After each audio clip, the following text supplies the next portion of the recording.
Nucleosome बनता है। सबसे पहले level of organisation is nucleosome. Nucleosome के अंदर हमारे पास हिस्टोन्स होते हैं, डीएनए होता है और एक्चुअल लिंकर होता है। तो इससे हमारे पास न्यूक्लियोसोम बनता है, जिसमें H1 जो हिस्टोन होती है वो हमारे पास लिंकर होती है, लिंकर प्रोटीन है।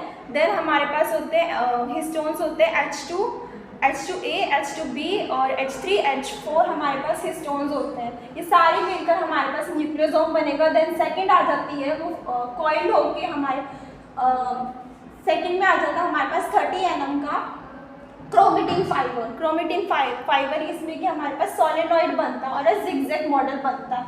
जैसे कि देख सकते हैं हम ये फर्स्ट वाला स्ट्रक्चर हमारे पास न्यूक्लियोसोम में। Then second is solenoid. Then solenoid जो कि हमारे पास 30 nm का है। सोलेनॉइड और जो फर्दर फॉर्म कॉइल होता है। देन फिर हमारे पास वो लूप्स बना देता है, लूप्स बनाएगा। देन लूप्स जो होते हैं वो हमारे पास स्कैफोल्ड प्रोटीन्स के साथ अटैच रहते हैं। उनका जो डायमीटर होता है उसका 300 mm का होता है। देन हमारे पास आ गया फिर उसके बाद में जो डोमेन जो लूप्स है। देन और फर्दर कॉइल होके हमारे पास बन जाते हैं कंडेंस क्रोमेटिन्स बनाते हैं, जो कि हमारे पास 700 nm की कंडेंस क्रोमेटिन होती है। देन आफ्टर हमारे पास जो क्रोमेटिन्स और फर्दर कॉइल होके हमारे पास क्रोमोसोम बन जाएगा। क्रोमोसोम हमें बेसिकली मेटाफेज में बिल्कुल क्लियर क्रोमोसोम का स्ट्रक्चर दिखता है, जो कि हमारे पास 1400 mm का है, नैनोमीटर। ये हमारे पास ये न्यूक्लियोसोम का स्ट्रक्चर है, जिसमें कि ये हमारे पास जो सर्कल नजर आ रहा है वो हमारे पास हिस्टोन्स हैं। हिस्टोन्स इसमें होगा H2A, H2B और H3, H4। ये सारे इसके अंदर ये हिस्टोन्स होता है। ये जो हमें दिख रहा है ये होता है, ये वाला हिस्टोन ये H1 होगा। H1 जो कि हमारे पास लिंकर हिस्टोन है।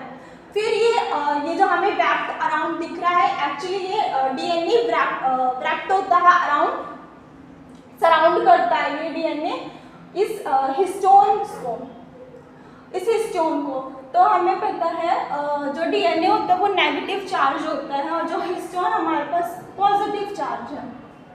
ये हमारे पास न्यूक्लियोसोम का ये स्ट्रक्चर है। फिर ये जो डीएनए पैकिंग की इसकी बायोलॉजिकल सिग्निफिकेंस क्या क्या है। ये जो डीएनए पैकिंग हो रही है, फर्स्ट होता है हमारे पास ये जो क्रोमोसोम की जो स्ट्रक्चर है उसको मेंटेन करके रखता है, स्टेबिलिटी को मेंटेन रखेगा। ये मतलब प्रिवेंशन करता है, यानी कि बचाता है उससे रिकॉम्बिनेशंस ना हो सीक्वेंस के बीच में। Then second is regulates the gene expression by epigenetic silencing, और रेगुलेट करेगा gene silencing, it's regulates the gene expressions को रेगुलेट करता है। Now the third is ensure proper segregation of a chromosome during cell division.